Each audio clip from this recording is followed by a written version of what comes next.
This is Carrie Johnson with the Iowa Department of Management, and this webinar is intended to provide county auditors or staff that work to prepare the Department of Management's budget forms a general overview of the forms for fiscal 24, as well as some updates, reminders of key timelines and process, and things of that nature. This is really not intended necessarily for beginners or someone that has no familiarity at all with county budgets and the tax levies and things of that sort. There's a different webinar that goes into that in more detail. This is really intended to provide those that have some familiarity with an opportunity to just have some reminders and also see any changes and updates as they apply for the fiscal 24 budget. So the first thing I'm going to do is just provide a reminder of some general budget information. And with the online budget forms, to access those forms, you would go to the Department of Management website, dom.iowa.gov/counties. This is what we refer to as our county resource page. It has sort of all the different links and information that you might need to access as you work with the Department of Management as a county. So I am going to provide a general review of budget timelines. County auditors certify valuations to Department of Management and all levy authorities by January 1, and those taxable valuations are used in the budgets to prepare tax rates. County departments submit proposed expenditures and revenue by January 15th. The board files the proposed budget with the auditor, allowing enough time for the budget to be lawfully published and certified by January 29th is when they're supposed to, all that information is supposed to be exchanged. The notice of proposed tax asking, or what we refer to as the max levy, is published and posted on the applicable county website and social media not less than 10, no more than 20 days prior to the date of the hearing. So you publish it in your newspaper and you also put it on your website and any social media you have, not less than 10, no more than 20 days before the date of your hearing on the max levy, first step of the process. Then you hold a hearing, of course, this hearing for the taxpayers and residents to speak to the board regarding the tax asking that you propose via the max levy. The board then adopts the tax asking by resolution. If the tax asking increases from the current year by more than 2%, a 2/3 vote is required to pass that resolution, and the resolution is posted on the county website, assuming you have one. The regular notice of public hearing and proposed budget summary is published not less than 10, no more than 20 days before the hearing. So we did our max levy. Now we move on to the regular budget hearing and regular budget notice. The hearing is held for taxpayers and residents of the county to present to the board any of their feelings regarding the budget itself, the whole budget. The board would adopt the budget by resolution. Directs the county auditor to certify and file by March 31st. Citizens have until April 10th to file a budget protest. County auditors certify the county budget and tax rate and all other local government budgets. The Department of Management certifies back property tax rates to county auditors by June 15th. We also then provide the consolidated tax rates by tax district. And the county auditor provides the tax list to the county treasurer by June 30th so tax statements can be prepared. So that is just sort of an overview of the tax process and the deadlines that are applicable. So when we talk about our budget deadline, budget submission deadline for cities and counties is June 31st. So that's a Friday this year, so it would be on the 31st. It doesn't fall on a weekend or anything. Late budgets. So this is, again, a reminder that if you are going to be certifying your budget after March 31st, you would be limited to the prior year's budget amount, so the prior year's levy. So assuming you levied more dollars in your budget than you did in the current year, that would then reduce your tax levy. right, if you file after March 31st. Now, we can waive this penalty as Department of Management, the director can, if the county demonstrates to the satisfaction of the director that the deadline was missed because of circumstances beyond the control of the county. And I do want folks to take specific note of that requirement. Circumstances beyond the control of the county are not intended to be things like, folks can't reach a decision, oh, I just forgot, things of that nature. Typically, what we see extensions given for are things like illness, software problems, newspaper issues. So, say your newspaper doesn't publish your notice as you requested, that sort of thing. So just bear that in mind. There is an opportunity for an extension. You can certify after March 31st, but it really needs to be something that was beyond your control. Budget protests. The budget protest deadline is April 10th to accommodate, the later deadline of March 31st. And there is a requirement now, as a result of the property tax legislation a couple of years ago, that your budget hearing notice include information on how to protest the budget. And we added that language to the budget form itself. So it's not something that you need to address. It's in the publication notice that we provide to you. And protesting a local government budget is covered under Code of Iowa 2427. So persons in your county that are affected by the proposed budget, your expenditures, your tax levies, or any item therein can appeal the budget. They would need to file a petition and submit that to the county auditor by that April 10th deadline again. Protests to a county budget require at least 100 signatures. So 100 signatures at least are required. The county auditor then forwards the protest document to the state appeal board. So the state appeal board is a 3-member body that includes the director of Department of Management, the auditor of state, and the treasurer of state. If there were a protest that would be initiated and that protest document was forwarded to the state appeal board would work with staff to send out folks to do a local public hearing and gather information from both sides of the issue as well as citizens. And then that information would be provided to the state appeal board and they would render a decision on the protest. They can reduce your tax asking and reduce your expenditures. So, after, of course, your budget is approved, as we get further down the line, the board is going to need to appropriate by a resolution the amounts deemed necessary for each of the different county officers and department during the next fiscal year. Without an appropriation, expenditures are not authorized. Appropriations, there's not a specific requirement in statute about how much detail is needed, or any specificity in that regard. So you'd probably just, if you've not, seen an appropriation, if that part is new to you, you'd want to just see what your county has done in the past. It is unlawful for a county official to authorize an expenditure that's larger than the amount that has been appropriated by the Board of Supervisors. And that's discussed in Code of Iowa 331-437.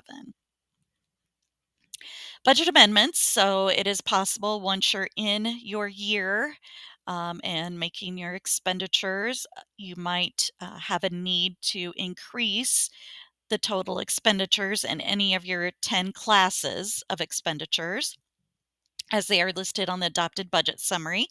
And we include them there, but these are your major categories of expenditures, sometimes have been referred to as service areas, your public safety and legal services, et cetera, et cetera.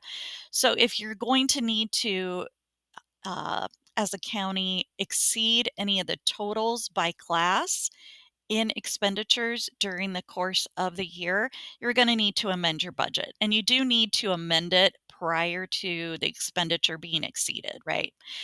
So keep that in mind as you go through the year. You want to just keep on top of that if you're going to potentially get close to the total expenditure amount in a class. Budget amendments do require the same notice and hearing procedures as required for the adoption of the original budget. So You don't have to do the max levy process. We're not talking about tax levy anymore at this point.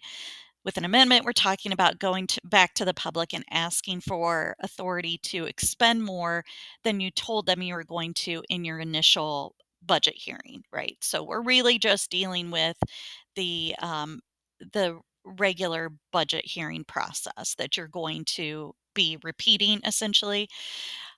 They are subject to protest. An amendment of a budget that is after May 31st that is not properly protested, but without adequate time for hearing and decision on the protest by June 30 is void. So basically, what we say here, if you're in a situation where it's getting into June and you need to amend, I suggest you go ahead and do your amendment. But if it were to be protested, there would not likely be enough time for the state appeal board to address that protest. Like they wouldn't have enough time if this is in June to schedule a local hearing, to hold that local hearing, have meetings to discuss it, and render their decision before the fiscal year ends on June 30th. So just keep that in mind. If you're running close to the end of the fiscal year, go ahead and amend, but kind of cross your fingers that you don't get protested, I guess, for that amendment. The amendment form is actually found by logging into the same online system you use to work on your budget. And so you just pull up your current year budget, and you'll see on the left-hand side of that budget an amend button. And so that will generate the amendment. It's a one sheet page that you need to complete and publish and have your public hearing on and approve to make your amendment valid. There is a webinar on the amendment process that is viewable on that county resources page, and there are also instructions within the online amendment form itself. So we talked a little bit about appropriations. One thing to keep in mind that increases or decreases in departmental appropriations don't require a budget amendment as long as you don't exceed your 10 major classes of expenditures. Those changes in departmental appropriations can be provided by resolution at a regular meeting of the board. But obviously, if you're going to increase one area of a departmental appropriation, it has to be offset by a decrease in another. So again, then you don't exceed your expenditure class total. If you are decreasing an appropriation for an office or department of more than 10% or $5,000, whichever is greater, you do have to hold, as the board does have to hold a public hearing on the proposed decrease and publish notice of the hearing not less than 10, no more than 20 days prior to the date of that hearing in your county newspapers. So just keep that in mind if you need to be moving and around, decreasing, increasing departmental expenditures. Keep that requirement in mind as you're looking at those decreases. So we'll switch gears and talk a little bit more generally about county budget and tax rates. Again, on our county resource page, you can find a variety of pieces of information. There is a link to county tax rates. And what this is a 2-tab Excel spreadsheet for each of these years that list for each and every county the tax rates and levies that they have used. So it's good historical information. It also is an opportunity for you to compare to other counties if you would like to, as far as what they're doing or asking for regarding tax revenue.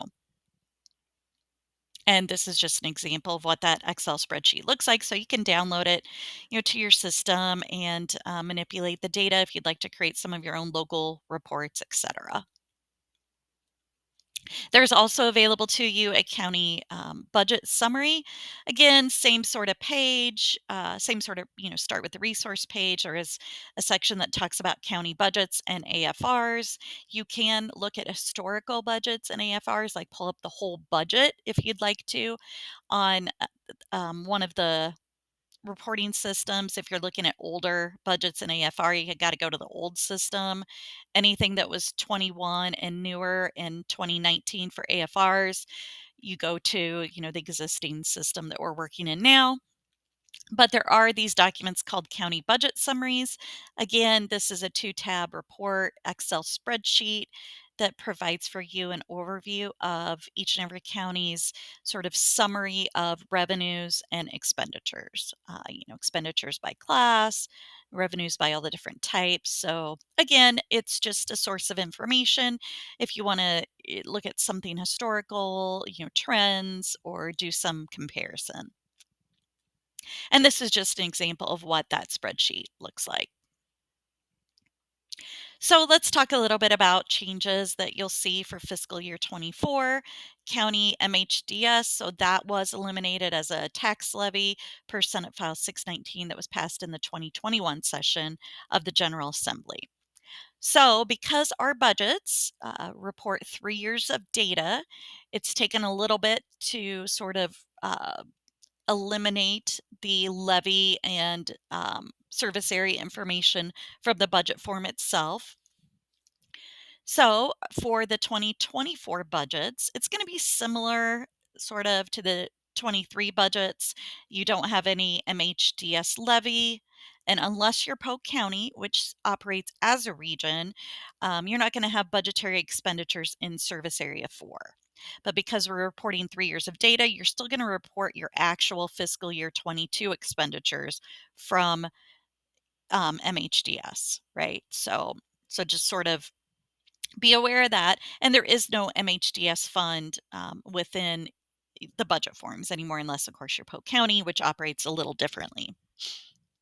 Because their region, they still operate, reporting MHDS expenditures. And just as a reminder, if MHDS regions still want individuals to remain county employees, you should have in place a 2080 agreement or agreement to prescribe the terms of that contractual service. Reimbursable contractual services need to be clearly defined and tracked to comply with audit requirements. And so those instances where an employee is paid from the region via a reimbursable MHDS expense from the county, detailed timesheets and time studies really need to be in place. You need to make sure that that the reimbursement is fully covering the cost of that service, and that the county's general fund is not subsidizing the cost of MHDS service. Again, if you have questions regarding assets, who holds title to the asset, and who maintains it, who, et cetera, that needs to be determined within the region and its members. And any concerns regarding cash flow, again, should be addressed between the region and its members. Tracking a situation where regions and counties have a contract for the county employee to provide MHDS services. You are recommended to use a sub-fund of the general fund and use the new function code we had added back for fiscal 23 under Service Area 9, 9040 reimbursable MHDS expenses. And of course, you'd want to track that specifically. And then the revenue code to use would be 2545 payments from MHDS fiscal agent to MHDS regional members. Emergency medical services, they a couple years ago made some changes to that, opened that up a little bit. You can have an EMS levy for up to 10 or 15 years, depending on population, as approved by election.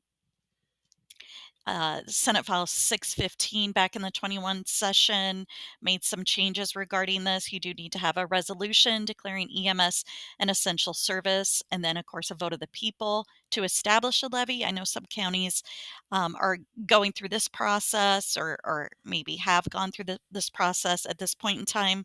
So if you are going through, or you're attempting to have this levy in place by the fiscal 24 budget, please let me know and provide me with the documentation that your election has passed. So abstract of votes, and send that to me if you're going to be using this levy for the first time in fiscal 24. Some chart of accounts updates. I know this is small print, but this is just essentially reiterating the opioid settlement additions that occurred because a lot of counties are receiving opioid settlement funds, and there is some pretty specific tracking and reporting tied to those funds. So we made several chart of accounts updates to accommodate that, and these updates are all listed within the chart of accounts. And I did send an email following up after the County Finance Committee formally approved those additions. In addition, the business property tax program changed from a credit against levied taxes to a replacement, similar to commercial and industrial replacement. So we switched the code number from a 2140 business property tax credit. We deleted that one, and we added 2240, the business property rollback replacement. That was added. And so again, the chart of accounts has been revised to include that information. And when you report that revenue, you're going to report it in the 2200s now. Okay, so other changes for fiscal 24, there are a few changes in the valuation system as it relates to BPTC, that change from a credit to a rollback replacement. If you're someone that works with valuations, if you're not, then you can probably ignore this piece. But if you're someone that works with valuations, please just be aware that the rollback worksheet in your valuation system no longer applies for commercial, industrial, and railroad classes. It just simply doesn't calculate anymore because of the BPTC becoming a rollback replacement, and it's actually a two-tier rollback. Um, it's just not something that can be calculated via the application of a single percentage. So we just don't use the rollback worksheet to do a double check in that instance for those classes anymore. It's just a heads up, just informational if you're someone that works in the valuation system. And also, if you're someone that looks at all the different valuation reports, there was a footnote added to the taxable valuation by class reports. And it's just sort of explaining that for commercial, industrial, and railroad value, a two-tiered assessment limitation is applied to it. So if we look at the difference between the 100% and the taxable amount of those classes, you can't just simply apply a 1 percentage rollback to it and arrive at your taxable number anymore. It's a more involved calculation, and it's just sort of a way to give a heads up to folks that, okay, you can't run the 100% by class and look at, say, commercial and apply a 90% percentage to it and get the taxable number, in total anymore. It doesn't work that way. So it's just sort of a heads up. Again, informational. Again, as we mentioned, business property tax credit is no longer a credit for replacement, so it's reported in with commercial and industrial replacement as far as a revenue source. So it's going to be reported in with those 2200 numbers, and that was formally added to the chart of accounts just about a month ago or so. Other changes to the Department of Management online valuation system for our fiscal 24 budgets or the 2022 assessment year. House File 418 passed in the 2021 session, and it eliminated the multi-residential separate class of property beginning with this 2022 assessment year, so our fiscal 24 budget. So, for valuations, we report, of course, value by class, but multi-residential no longer exists in 2022.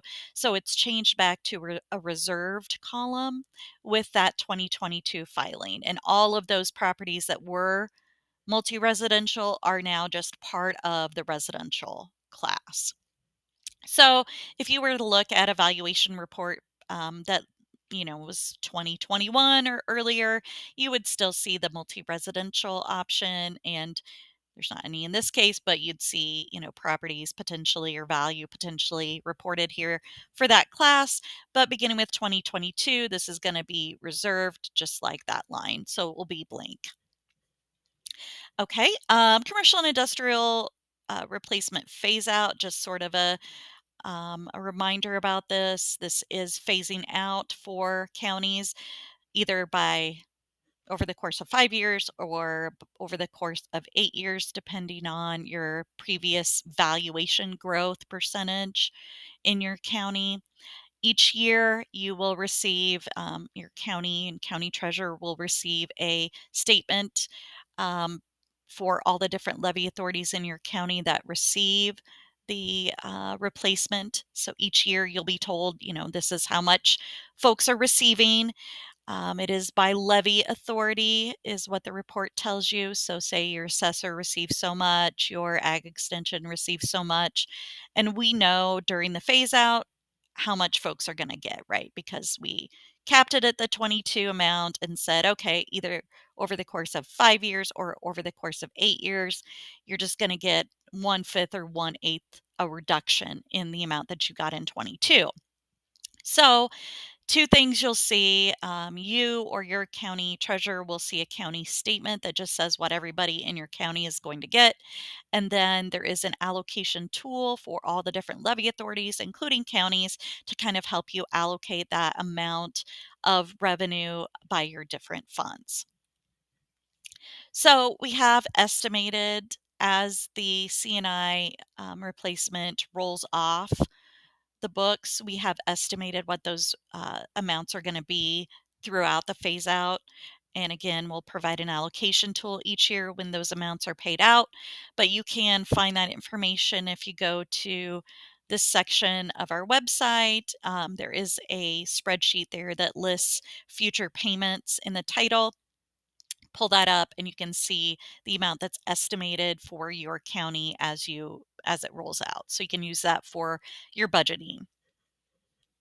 Okay, so I want to talk a little bit about the max levy process that was put in place by Senate File 634, passed a few years ago. This is just a reminder, there are no changes to this for fiscal 24, but because it is sort of a, kind of a complicated process in a way, and, something that's a little bit newer, I just want to make sure that everyone gets a good reminder and overview of what that process is. So the max levy process was put in place as an attempt to further notify the public about property tax increases. Only applies to cities and counties, your ag extension, your assessor, no one else is doing this. And it requires an additional public notice, public hearing, and resolution.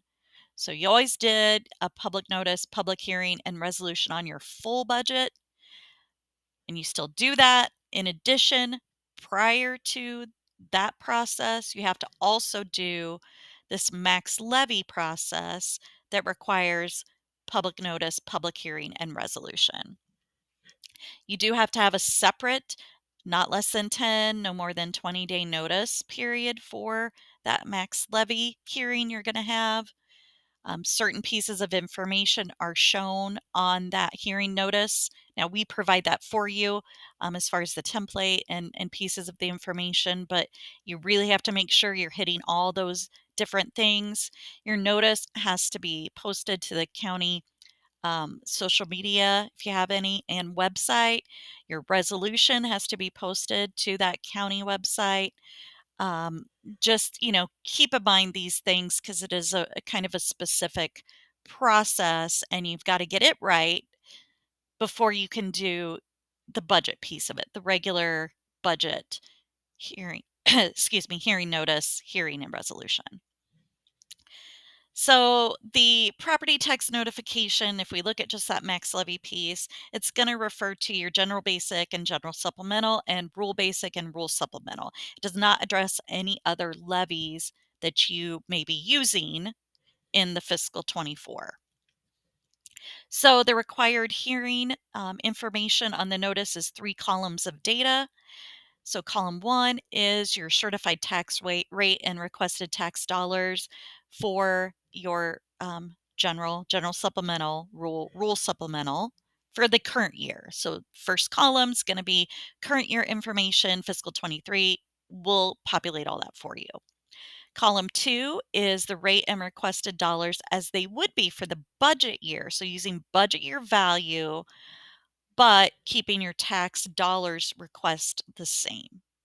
So just it's a comparison, right?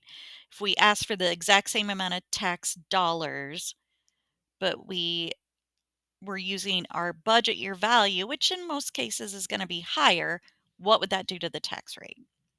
And then the last column is sort of where you see your, the value for the budget year and what you input as proposed budget year property tax asking and then rate. So this is just an example. As I mentioned, current year, it's all white. So if it's white, that means we populate it for you or it's a calculation. So again, this is what we're saying. Here's the value for 2023. This is what we asked for in tax dollars. So general basic, general supplemental in total. This was the rate of the two together. For rule, what happened here. This was our rule rate, rule value, rule rate, and they didn't, in this case, didn't use rule supplemental, so same. So, and what we have here, of course, is, okay, so this was our current year value, budget year value. In this case, in general, it increased. So if we asked for the same amount of tax dollars, but had an increase in value, obviously that would push our rate down, right? Lower rate is needed to get to the same dollars if our value goes up. So again, this is just a comparison and all this is white. It's all calculated for you. But this is in the last column where you say, okay, based on the value that we have, we need to ask for this much. And you're inputting what you intend to ask for general basic and general supplemental. And so your requested total tax dollars, and it calculates for you a new rate. In this case, our proposed percentage change is 7.73%. And then what we have here then is, the changes in rule, and we have a smaller percentage change here. Down here in this box, if there are any increases, you need to explain what those increases are. If there's no increases, we still say you should put in here, no increases are being requested. Put something in the box, whether it is an explanation of increases or just simply saying there are no increases anticipated. And then, of course, you put your notices available on your website. After the hearing, a resolution must be adopted approving the maximum tax dollars. So you have your hearing, you publish notice, just what we showed, you have your hearing, and then your board has to decide, okay, are we going to ask for what we published or something lower?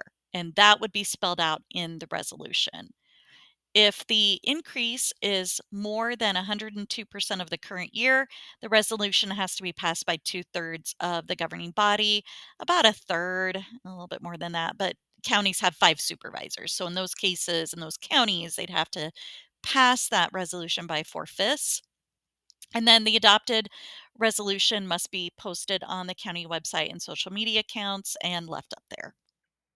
So the resolution should include the following: a statement indicating the the publication and posting requirements were met, statement indicating the date of the hearing, a not to exceed statement for both general and rural maximum property tax dollars, an indication if the dollars resulted in a greater than 102% for either general or rural services, and an ability to indicate the vote of each member. This is to ensure the compliance with the requirement of a 2/3 vote if, that increase was greater than 102% for general or rural services. We do recommend consulting with your county attorney on any specifics or questions you have related to your particular county. We do include in the budget instructions an example of a resolution that sort of lists out the requirements that we met, that we went over. You can use your own resolution, but it should include all of the pieces that we provided a review. At that point, then the county proceeds with the budget process as always. So again, you got to get this whole max levy piece right prior to having a process begin for your regular budget. So You pass the resolution, then you can set the date for your public hearing with a notice published and posted not less than 10, no more than 20 days from the hearing date. And again, as I mentioned, that notice includes a statement regarding the protest process, but it is in there for you. So you do have to complete that max levy process, through the resolution adoption prior to setting the date for your regular hearing notice. You can always approve less property tax dollars in your maximum levy resolution than you published in the notice, but not more. And then in the adopted budget, you can ask for less property tax dollars than you approved in the resolution, but not more. So you ask for dollars in the max levy public notice. Your board can approve less than that, but then when you go on to approve your budget, you need to make sure that you're not approving greater dollars than what was approved in the resolution. So at this point, let's take a few moments to review the online budget system. It is the same system in 24 that you've been using for valuations, budgets, amendments, AFRs. Your login access should transfer without a problem, but let me know if you see one. And if you have someone that needs access that does not currently have it, send me an email and we'll go through the process to get them set up. County auditors see valuations, AFRs, budgets, other budgets in their county via that one portal. If you're just a budget submitter, then you'll just see the budget, or if you're a budget submitter and an AFR submitter, you'll see both, for instance. If you use a tab key during data entry, it does move between the cells in which you can enter data, right? So it skips the cells that are not available for data entry. You can also use the arrow keys side to side and up and down. Ending fund balances are a calculated field of the form, so you don't input those yourself. They are produced by subtracting the sum of all expenditures from the sum of beginning balances and revenues. And as you move within a page, the cell that you're in will be highlighted and the row and column should show a green highlight. So to start in the system, you go to the county resource page on the DOM website. Again, that dom.iowa.gov/counties. Select Submit Valuations, Budget, and AFR. You'll get the blue box that is going to have you sign in to the Enterprise A&A system. You log in using your Enterprise A&A account ID and password, and you see sort of the home page. So depending on what you have access to, it will show you, you know, your different options on that left-hand navigation. So county auditor sees pretty much everything. Delegated auditor may, also see everything. A budget submitter only sees the county budget, et cetera, et cetera. So when you work in the budget, so if you selected budget, so county auditors see everything, so you got to select budget over on that left-hand navigation. On the budget screen, you see the budgets that are available to you. Again, prior year budgets, anything that's been completed in the system will show. The current year budget, you can go into and amend to, do an amendment for the current year, and it generates that amendment form for you. Your new budget, in order to get in there, you just select Edit. The tabs, the pages across the top are essentially tabs on the screen. The regular budget hearing notice is the hearing budget adoption tab. The max property notice is the max levy notice tab. Budget summary is proposed budget summary, et cetera, et cetera. Each of the different service areas or expenditure classes are listed.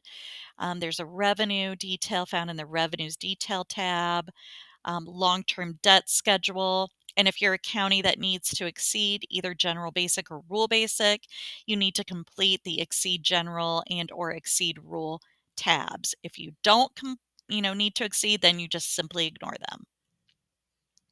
Once the 2022 valuations are filed in your county, the 24 valuations that are out there will populate within your budget, and you do need that to complete your max levy form.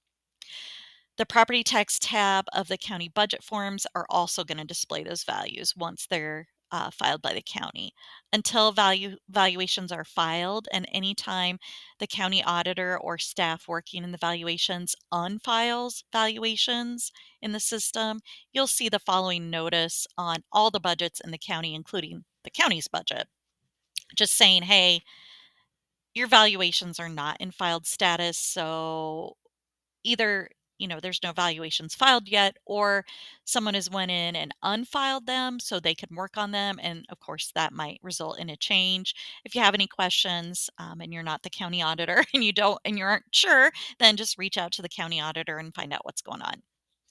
Again, valuations populate for you once they're filed. The first thing you need to do is that max levy, so that's just showing you those valuations there.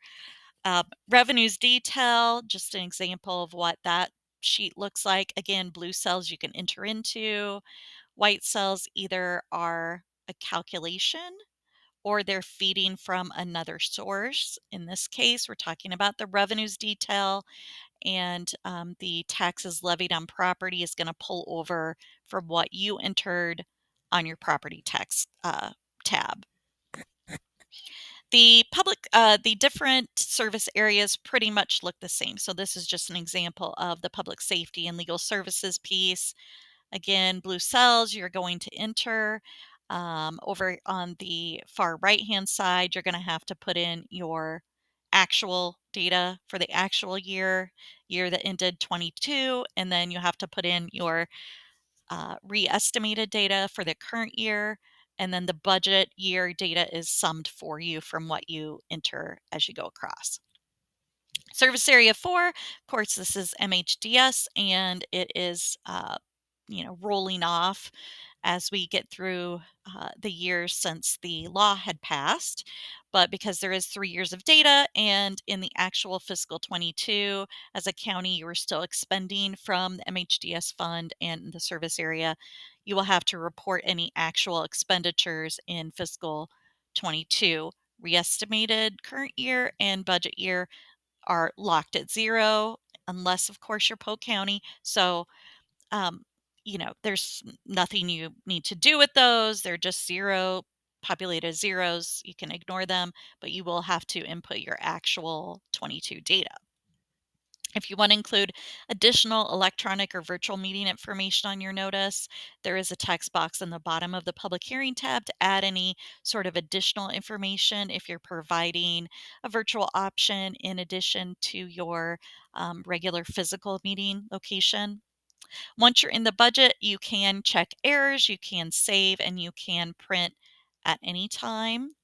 You can print the full page at any time, or now we also have an option. You can just print the current tab or current page that you have open. Upon proposing your budget for publication, you can also print only the publication notice. So you can generate the publication notice, but go back and print it at any time after you do that.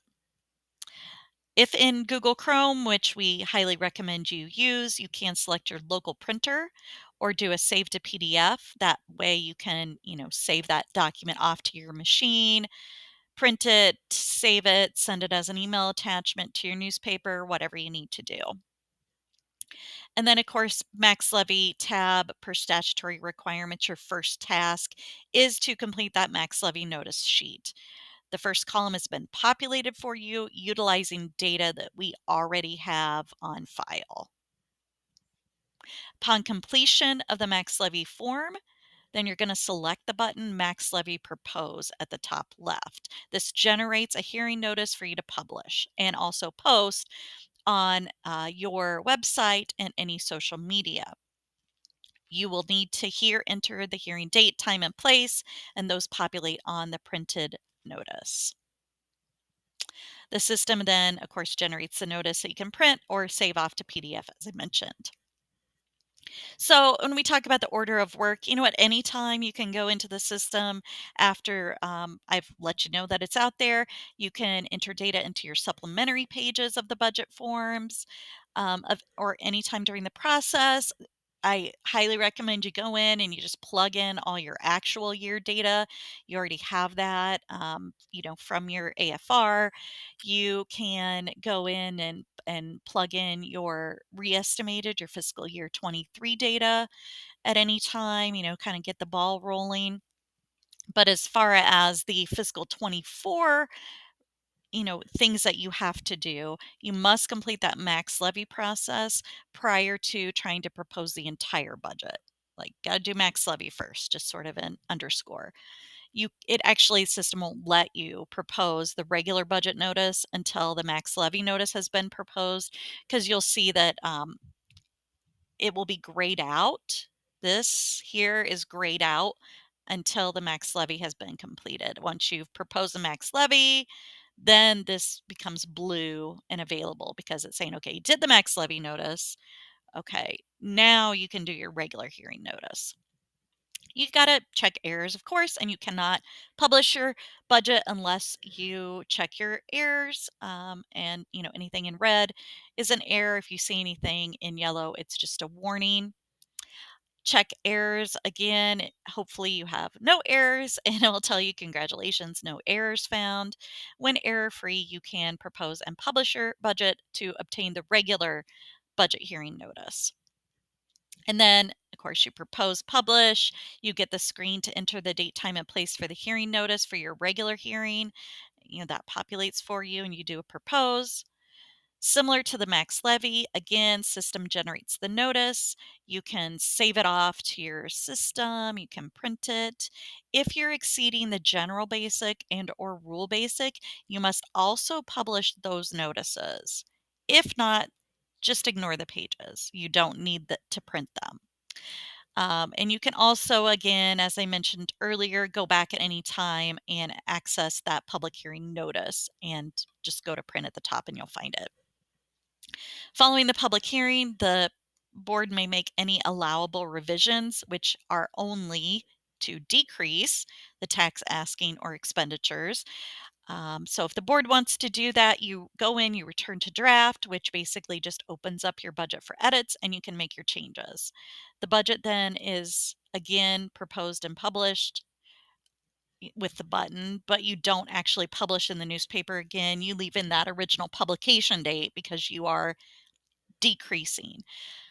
Unless, of course, you do need to publish again because something happened, you need to move your hearing date. And then, of course, you can adopt. So if when you go to adopt the budget, you just click adopt to proceed with the budget as it is presented. And as your board adopted, enter your adoption date and your resolution number and click the adopt button. So as far as what needs to be filed with the county auditor, you need to provide your proof of publication for the max levy notice. You need to provide your approved max levy resolution. You need to provide the proof of publication for the regular budget notice, and you need to provide your signed adopted budget and supplementary pages. We do also recommend you file the budget resolution, but that is not a statutory requirement. So all those items need to be filed with the county auditor's office by close of business on March 31st, unless you are under a budget extension. If you have any questions regarding the process that I overviewed, please contact me. You can reach me by email or by phone. Thank you.